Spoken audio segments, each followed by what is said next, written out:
बच्चों, आज हम पढ़ने वाले हैं आपकी फर्स्ट फ्लाइट बुक जो 10th क्लास की टेक्स्ट बुक है, उसकी पोइट्री में सेक्शन में से सेकंड पोएम जिसका नाम है fire and ice. Robert Frost इस पोएम के पोएट हैं। उनके द्वारा लिखी गई ये कविता बहुत ही खूबसूरती से उन्होंने समझाया है कि किस तरह से धरती का अंत हो सकता है। दो तरह के मत हैं। कुछ लोग कहते हैं कि धरती का अंत होगा फायर से, यानी अग्नि से धरती इतनी गर्म हो जाएगी कि सब कुछ नष्ट हो जाएगा। कुछ लोगों का ये मानना है कि धरती का अंत होगा बहुत ज़्यादा ठंडा होने के कारण।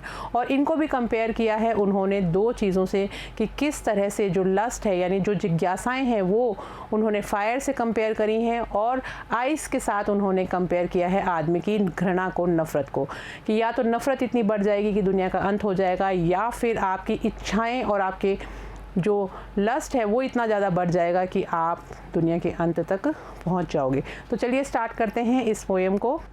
Someone say the world will end in fire, some say in ice। यानी someone says, कुछ लोग कहते हैं, वर्ल्ड यानी संसार, will end, end का मतलब होता है समाप्त होना, दुनिया का अंत होगा, in fire यानी अग्नि से दुनिया का अंत होगा।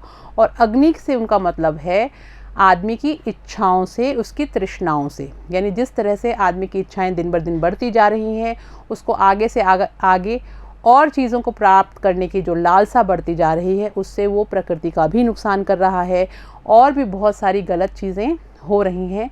तो यही कारण बनेगा दुनिया के अंत होने का। यानी कि मनुष्य जो तृष्णाओं के पीछे भागा जा रहा है, उसके कारण एक दिन ये दुनिया जो है इसका अंत हो जाएगा। The world will end in fire, some say in ice। यानी कुछ लोग कहते हैं कि दुनिया का अंत आग से होगा, अग्नि से होगा, यानी तृष्णाओं से और इच्छाओं से होगा जो दिन बर दिन बढ़ती जा रही हैं। और कुछ लोगों का मानना ये है कि दुनिया का अंत आग से नहीं होगा, आइस से होगा। और आइस से उनका मतलब है कि किस तरह से आदमी जो घृणा है, आदमी के अंदर जो हेट्रेड है वो फैलता जा रहा है। नफ़रत जो है वो आदमी को ख़त्म करेगी, इस दुनिया को ख़त्म करेगी। तो दोनों चीज़ें, जो फायर है उसको कंपेयर किया है तृष्णाओं से, इच्छा से, और जो आइस है उसको कंपेयर किया है घृणाओं से यानी नफ़रत से। अब ये आइस और फायर, ये दो क्यों उन्होंने सिंबल लिए हैं? जिस तरह से अगर मान लीजिए धरती बहुत ज़्यादा गर्म हो जाती है तो उसका अंत हो सकता है। धरती गर्म ज़्यादा होने के कारण फट सकती है, तो इसका मतलब फायर से अंत होना। और धरती इतनी ज़्यादा ठंडी हो जाए, जम जाए, तो भी उस पर जनजीवन जो है वो प्रभावित होगा, तो भी यहाँ पे जीवन संभव नहीं है। यानी बहुत ज़्यादा अगर गर्मी बढ़ जाती है, टेम्परेचर बढ़ जाता है धरती का, तो भी जीवन संभव नहीं है। और अगर बहुत ज़्यादा ठंडा हो जाता है तो भी जीवन संभव नहीं है। तो ये चीज़ दो जो हैं वो समझाना चाह रहे हैं पोएट कि धरती का जो अंत है बहुत ज़्यादा फायर से यानी आग से, अग्नि से, गर्माहट से भी ख़त्म हो सकती है धरती, और बहुत ज़्यादा ठंडी होने से भी ख़त्म हो सकती है। तो प्राकृतिक रूप से गर्मी और ठंड, यानी बहुत ज़्यादा गर्म होने से और बहुत ज़्यादा ठंडी होने से प्रकृति का अंत हो सकता है, कि दुनिया नष्ट हो सकती है। अब बहुत ज़्यादा गर्म होना जो है उसको वो कंपेयर करते हैं कि आदमी की जिस तरह से इच्छाएं बढ़ती जा रही हैं, वो धीरे धीरे इच्छाओं के इतना अधीन होता जा रहा है, अपने कंफर्ट लेवल को इतना बढ़ाता जा रहा है कि उसके लिए, उसको पूरा करने के लिए आदमी ही आदमी का दुश्मन बन जाएगा, और ये धरती जो है वो, इस पे रहने वाले जो जीव हैं वो ख़त्म हो जाएंगे, एक दूसरे को ही ख़त्म कर देंगे। दूसरी तरफ आइस का कहने का मतलब ये है कि अगर जिस तरह से आइस बिल्कुल ठंडा कर देती है, उसी तरह से अगर आदमी नफ़रत को अपने मन में पालता रहा तो वो हेट्रेड से यानी इस नफ़रत के वशीभूत होके लोगों को ख़त्म कर देगा। अपनी नफ़रत जो है उस पर काबू नहीं कर पाएगा और उसको सही और गलत का पता नहीं चलेगा। अपने फ़ायदे के लिए, अपनी नफ़रत को पूरा करने के लिए वो इस दुनिया का अंत कर सकता है। तो यही चीज़ रॉबर्ट फ्रॉस्ट जी इस कविता में बताना चाह रहे हैं। From what I have tasted of desire I hold with those who favor fire। अब पहले वो ये कहते हैं कि दुनिया का अंत अग्नि से भी हो सकता है, कुछ लोगों का मानना है। कुछ लोगों का मानना है कि दुनिया का अंत आइस से भी, ठंड से भी हो सकता है, बर्फ़ से भी हो सकता है। अब कवि जो हैं वो किस पक्ष के साथ में है, वो कहते हैं from what I have tested, यानी एंड का मतलब होता है अंत होना, टेस्टेड का मतलब स्वाद चखना, यानी मैंने जो अभी तक टेस्ट किया, यानी जो मेरे जीवन के अनुभव हैं उससे मैंने ये चीज़ जानी है। डिज़ायर का मतलब होता है इच्छा यानी तृष्णा, और होल्ड का मतलब होता है पकड़ना, कि आदमी को उसकी इच्छाओं ने इतना ज़्यादा बुरी तरह से पकड़ रखा है, जकड़ रखा है with those who favour fire. तो वो कहते हैं कि मैं उन लोगों के साथ हूँ, यानी मेरा मत भी उन लोगों के साथ है, उनके फेवर में हूँ। फेवर यानी पक्ष लेना, मैं उन लोगों के पक्ष में बोल रहा हूँ जो कहते हैं कि दुनिया का अंत जो है वो फायर से होगा, यानी तृष्णाओं के वशीभूत होकर इस दुनिया का अंत हो जाएगा। आदमी अपनी इच्छाओं के कंट्रोल में होके अपनी इच्छाओं की पूर्ति के लिए सही गलत को पहचानना भूल जाएगा और ये दुनिया जो है ये ख़त्म हो जाएगी। तो होल्ड का मतलब होता है पकड़ना, फेवर यानी किसी चीज़ के पक्ष में, टेस्टेड यानी जो स्वाद मैंने अब तक चखा है, और डिज़ायर यानी इच्छा और तृष्णाएं। नेक्स्ट पैराग्राफ में हम पढ़ते हैं बट, लेकिन। अब दूसरी तरफ भी जो कवि हैं वो अपने विचारों को प्रस्तुत करते हैं। If it had to perish twice, लेकिन अगर मान लीजिए दुनिया जो है 2 बार ख़त्म होती है, पेरिश का मतलब होता है नष्ट करना, और ट्वाइस यानी 2 बार, कि अगर ये दुनिया 2 बार नष्ट होती है, पहली बार तो वो किसका फेवर कर रहे हैं कि मैं उनके फेवर में हूँ जो तृष्णाओं के द्वारा दुनिया ख़त्म होगी, मैं उस मत के साथ हूँ। पर वो कहते हैं कि अगर दुनिया 2 बार ख़त्म होती है, I think I know enough of hate, तो मैं ये जानता हूँ, इनफ का मतलब होता है पर्याप्त मात्रा में, ये जो नफ़रत है ये भी कम नहीं है इस दुनिया को ख़त्म करने के लिए। To say that for destructions ice is also great and would suffice. Destruction का मतलब होता है विनाश और सफाइस का मतलब होता है पर्याप्त। तो वो ये कहते हैं कि फिर तो मैं ये कहूँगा कि ये जो बर्फ़ है, ये जो आइस है और ये जो नफ़रत है, ये भी पर्याप्त होगी इस विनाश के लिए, इस विनाश का कारण बनने के लिए।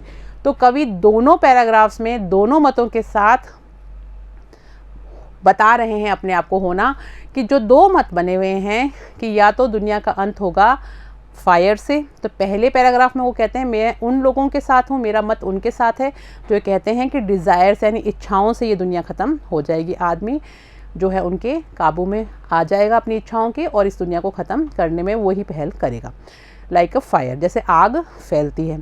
दूसरी तरफ वो कहते हैं कि अगर 2 बार दुनिया का नाश होता है, यानी दुनिया जो है वो 2 बार डिस्ट्रक्शन होता है, विनाश होता है दुनिया का, तो मैं दूसरे मत के साथ में भी हूँ, क्योंकि दुनिया में नफ़रत भी इतनी ज़्यादा फैल जाएगी कि एक दूसरे के सब लोग दुश्मन बन जाएंगे और इस दुनिया को ख़त्म कर देंगे, जैसे जमा देंगे एक दूसरे को, जैसे बर्फ़ जो है वो धरती को ठंडा करती है उस तरह से।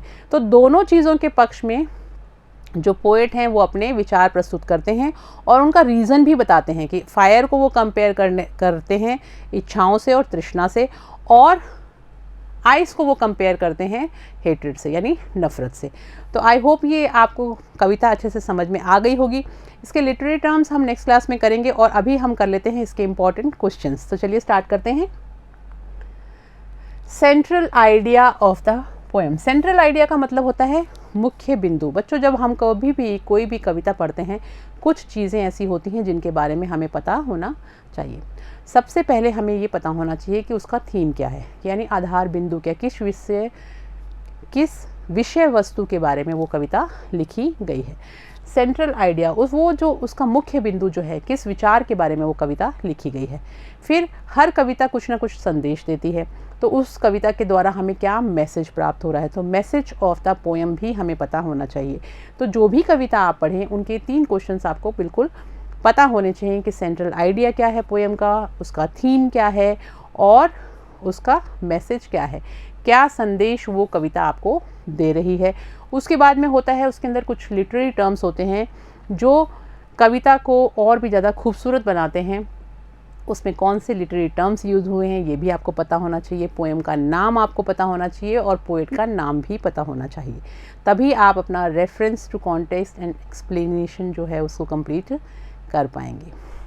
अब हम पढ़ते हैं central idea of the poem. The poem tells us about the unending desires and the ended hatred, यानी ना अंत होने वाली इच्छाएं और आखिर में दुनिया का अंत करने वाली नफ़रत, दोनों ही चीज़ों से दुनिया का अंत हो सकता है। नफ़रत जो कभी ख़त्म नहीं हो रही, बढ़ती जा रही है, और इच्छाएं जो आपकी आगे से आगे बढ़ती जा रही हैं।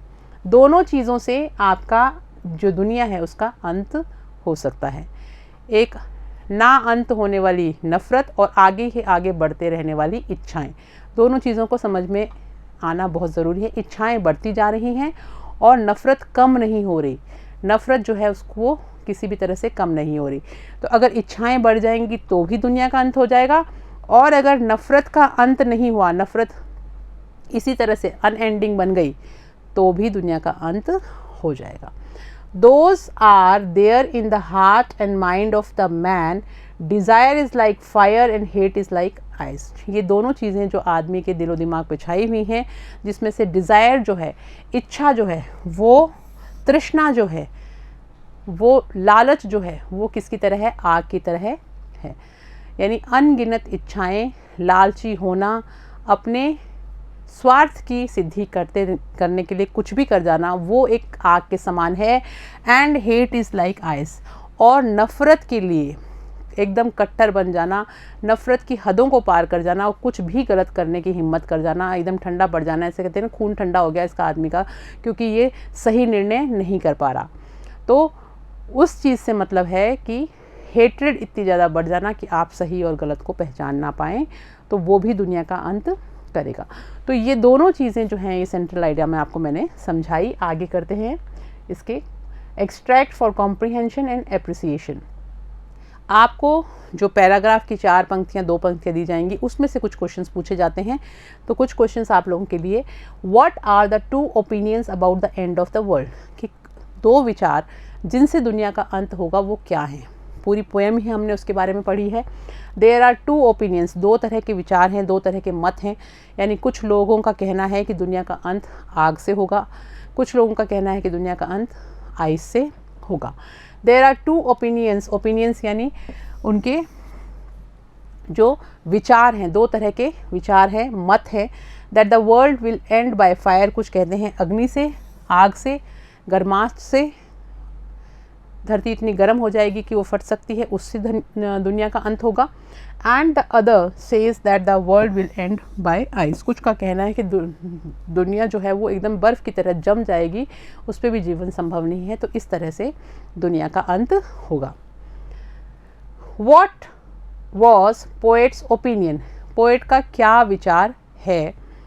पोएट फेवर्स, यहाँ पे आप फेवर की स्पेलिंग FEVOURS करेक्ट कर लीजिएगा। Poet favours that the world will end by fire, कवि कहता है कि दुनिया का जो अंत है वो आग से होगा। यानी वो किस चीज़ के फेवर में है? वो इस चीज़ का फेवर करता है कि वर्ल्ड यानी दुनिया जो है उसका अंत होगा फायर से। पहली बात ये कही पोएट ने, that the world will end by fire, because he says that the desire is the root cause of all the evils that take to end। क्योंकि वो कहते हैं कि इच्छाएं ही होती हैं जो कि सभी बुरी आदतों का नींव रखती हैं। बुराई की तरफ आदमी को लेके जाने के लिए उसकी इच्छाएं ही काफ़ी है। उसकी इच्छाएं इतनी बढ़ जाती हैं कि वो सही गलत पहचानना भूल जाता है और आखिर में उसका अंत हो जाता है। Desire is the root cause, यानी मुख्य जो कॉज है, जो कारण है आदमी को बर्बाद करने का, वो उसकी तृष्णाएं हैं, वो उसकी इच्छाएं हैं।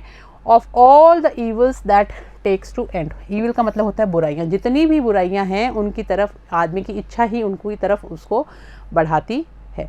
तो आदमी की इच्छाएं बढ़ेंगी तो वो बुराइयों की तरफ बढ़ता जाएगा और लाइक अ फायर दुनिया का अंत हो जाएगा। What does the poet know? और कवि क्या जानता है? The best knows about hate। तो कवि जो है वो नफ़रत के बारे में जानता है। यहाँ पे भी ये पोएट है, इसको आप पोएट पढ़िएगा। The poet knows about hate, कि पोएट जो है वो नफ़रत के बारे में जानता है। He says that it spreads quickly and is the only cause of the end of the world. वो ये कहते हैं कि नफ़रत जो है वो दुनिया का बर्बाद करने का मेन कारण बनेगी। क्योंकि वो बहुत तेज़ी से फैलती है। नफ़रत जो है वो बहुत तेज़ी से फैलती है and is the only cause of the end of the world, और वही कारण बनेगा दुनिया को ख़त्म करने का। Why ice will be the cause of destruction of the world. Ice जो है वो दुनिया को बर्बाद करने का कारण क्यों बनेगा, यानी बर्फ़ जो है वो दुनिया को बर्बाद करने का कारण कैसे बनेगी। Ice is like hold hate causes all type of vices among mankind, so it will lead to distractions and end the world as well as mankind। तो वो कहते हैं कि बर्फ़ जो है वो आदमी को एकदम ठंडा कर देती है, उसको पकड़ लेती है।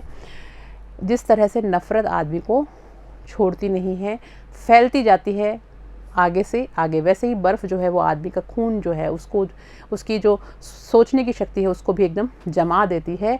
Causes all type of vices, और सभी तरह की बुराइयों को जन्म देती है मनुष्य के अंदर। So it will lead to destruction and end the world as well as mankind. तो इसीलिए है वो बर्बादी का कारण बनेगा, विनाश का कारण बनेगा, और पूरी जो ह्यूमैनिटी है यानी मानव जाति का अंत करने के लिए नफ़रत पर्याप्त है। नफ़रत पूरी संसार को ख़त्म कर देगी, क्योंकि ये फैलती बहुत तेज़ी से है। तो आई होप ये आपको क्वेश्चन आंसर सारे के सारे समझ में आ गए होंगे। अब हम करेंगे नेक्स्ट चैप्टर की पढ़ाई नेक्स्ट क्लास में। तब तक आप लोग पढ़ते रहिए, स्वस्थ रहिए, सेफ रहिए एंड थैंक यू।